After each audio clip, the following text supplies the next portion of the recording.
right, and we're back. It's Be Lifted Up, your guide to living an abundant life. And on this show, today's show, we are talking about the profession of educators, teachers, academicians. I think I'm going to add them, right? It's anybody who is in the profession or trained to educate in a formal capacity. And the reason we're talking about that today is because we know some of the most important, if not the most important profession and role are educators, K through 12 and even above, but they are not compensated their worth. They are not valued in ways that, Alfred, I always compare them to Wall Street. I've worked on Wall Street and where there's oogobs and oogobs of money, but when it comes to educators, not so much. And so I love that we are talking about, as trained educators, we're talking about y'all's money, our money, the people who take care of our kids, our grandbabies, our godbabies, our nieces and our nephews, and how it is that they need to make more, but until they can make more, how you can earn more. So Alfred, what do you want to share about today's show on getting paid what you deserve? What say you, my friend? Yeah, I mean, just like you said, getting paid what you deserve, being able to leverage your value in the marketplace is actually something that's important to understand for any profession, but especially important for teachers, who are, depending on what city and what school system you're operating in, you have a variety of hurdles to navigate in order to really get paid what you're worth, get paid something that measures up to the value of what you're delivering. As you said, Dee, we're talking about the most precious resource we can have in the hands of a professional, and that is the hearts and minds of our children. And let me just say this, we know when it comes to Black children and Black teachers who are underrepresented, Yep. We know that there's a lot more at stake, even beyond the salary. We're talking about the degree to which our kids succeed in school, the likelihood that that they'll go off to college, the likelihood of whether they'll drop out of school or not. Having a Black teacher increases the positive outcomes across the board. But most people, I know I remember my first Black teacher wasn't until I was in third grade. I didn't have another one until I got to high school, and then I was in college. Having a Black person in front of you teaching makes a significant academic difference, which means it makes an economic difference because it affects the earning power of that student once they matriculate into the world. So this is a broad and important topic, but we have the perfect guest to have this conversation. Dr. Bisa Batten Lewis, author, speaker, educator, development coach. We are so glad to have you on this show because you are the right person to have this conversation. Somebody said an educational powerhouse. Welcome to the show, Dr. Bisa. Thank you so much, Alfred and Dee. I'm so happy to be here to talk to our fellow educators or anyone who educates anyone at any level in any profession. Listen, Dr. Bisa, talk to me about your journey to this particular cause, this particular ministry, this particular goal. You've been 3 decades in the education space. You've been helping educators to rethink their own value in the marketplace. Talk to me about your journey and how you come to be doing what you're doing now.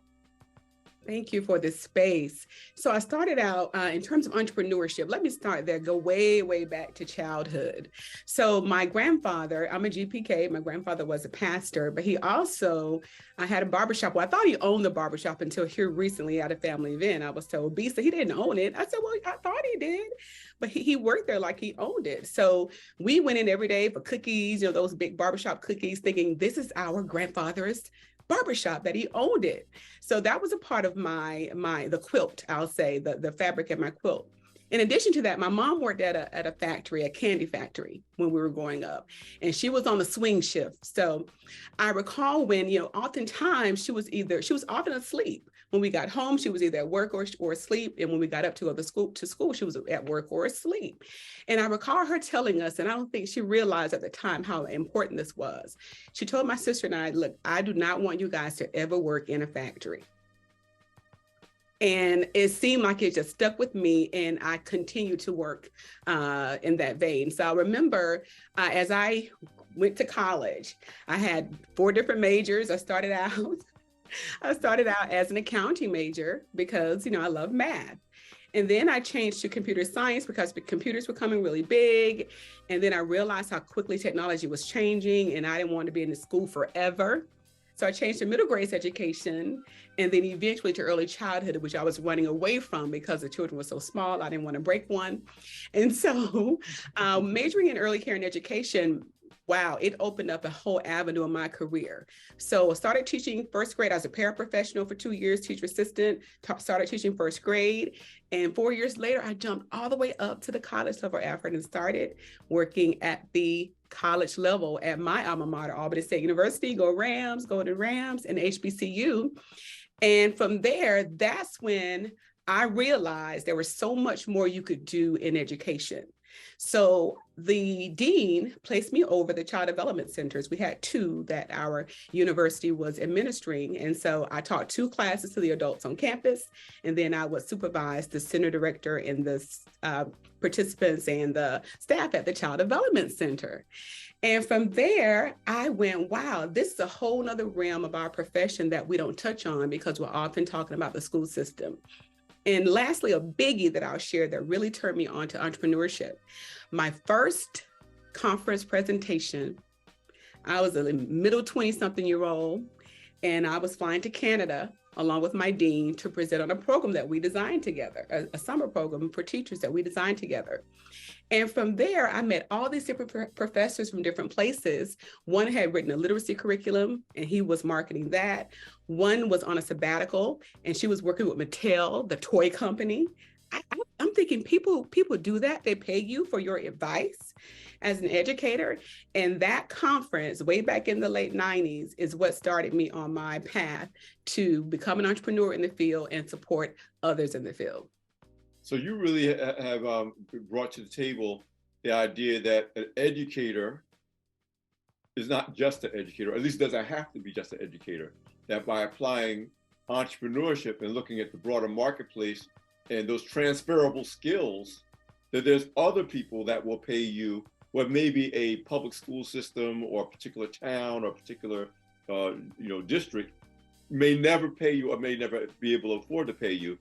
But that doesn't necessarily have to limit you in terms of what you're able to earn and your capacity to create income and ultimately build wealth. And I know that led to you writing a book. We're going to talk about it when we come on the other side of this break. The Paid, yes, y'all, P-A-I-D, Paid Educator, 10 professional ways to supplement your teaching salary. What inspired you, in the time we have in this break, to write that book? And how, when did you write that book, and what led to the writing of that book? I like to tell people God wrote it, Alfred, because I sat down to write a memoir. That's what I sat down to do. Your plan, and then God was like, let me tell you, little girl, what you really want to be doing. You know what they say about telling God your plans, right? So I sat down to write this memoir about my life to inspire others. And this book came out about all the different things that I do to support others. And I was happy about that because people often ask, educators will often ask about some of the work I do, but they get a little timid and concerned when they think about even trying to do it. And I remember many conversations in the teacher's lounge and, trying not to be braggadocious to them, but, let them know, y'all, there are other things out here. You are so good at this skill. You are so good at that skill. You should show others how to do that, and you can make money doing it. And, they would go into how much time they didn't have and all the reasons why. And I figured maybe if I put it in a book, that will support them. So I'm so happy God was doing this for me, making sure that this was in writing. And so in these 10 professional ways, it's actually that I'm showing them 10 professional ways that they can use their skills that they have to make additional income. A lot of teachers are working in department stores, especially during holiday break. You'll see them in department stores making money. You'll see them driving Uber, Lyft. There are so many different things they're doing outside of the classroom, but I wanted to show them professional ways so they can lift their heads up and poke their chest out and say, yes, I'm using the skills that I was trained to provide. Listen, hold that thought. You're listening to Be Lifted Up, your guide to living an abundant life. We're going to bring back Dr. Bisa. We're going to go through some of these ways that you can make more money as an educator using your skills and training as an educator. We'll be right back.